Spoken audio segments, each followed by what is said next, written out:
لا إله إلا الله محمد رسول الله. Bismillahir Rahmanir Rahim. So the question is, why is there such a jump from the 4th of May to the 5th of May on our Ramadan timetable? On the 4th of May you close your fast at 1:25 and on the 5th of May at 3:59. And the answer is because we're moving from one system to another, because we don't have twilight. The normal signs of Isha time beginning and then ending and Fajr time beginning are not to be seen in the sky at this time of the year. Now, if you're new to this idea, then you can understand it thus. Let us go to the Scandinavian countries, to Norway. There are times in the year when the sun doesn't set at all. It just circles in the sky and it goes close to the horizon. And the people there perform all 5 prayers and they keep their fasts, and they do so by dividing the day up by estimation, as is mentioned in the hadith, فَقْدُرُوا لَهَا قَدْرًا. This is when Dajjal will emerge and the first day will be like 1 year. And the Sahaba asked, Ya Rasulullah, how will we perform Salah? And the Prophet told them to establish an estimation, so just by calculation.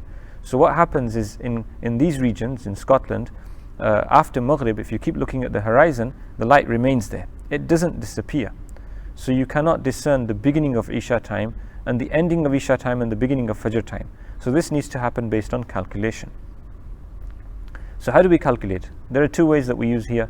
One is that we freeze it. On the 4th of May, we close our fast at 1:25. We continue to do that till the end of Ramadan. And that's perfectly valid, and you can do this. Why didn't this happen last year? Because last year Ramadan was several days, approximately 10 days forward, later. And the consequence of this was that these dates didn't occur. The 4th and 5th of May didn't occur in the midst of Ramadan. How long will it continue? For the next couple of years. And then we'll be out because it moves backwards towards the winter. And then it won't affect us for another 20 years or so. It'll be the next generation.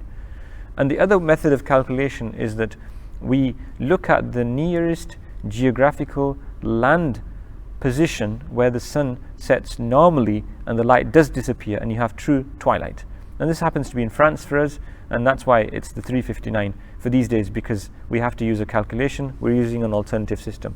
Both are valid, but you stick with one. You don't chop and change. You can continue to close your fast at 1:25 till the end of Ramadan, or you can go to the other timing and stick with that till the end of Ramadan. Both options are permissible, both are valid, and this is the reason. I totally understand.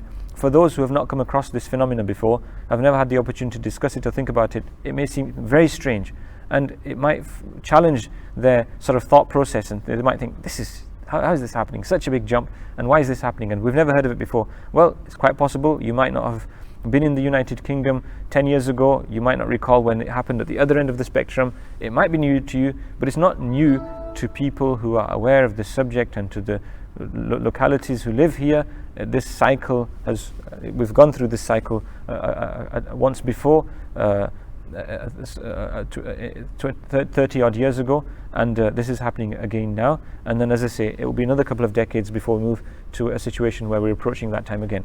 So I hope this is useful. Be contented and reassured. This is something which all the ulama understand. You can talk to your local ulama and they will explain it to you as well, inshallah.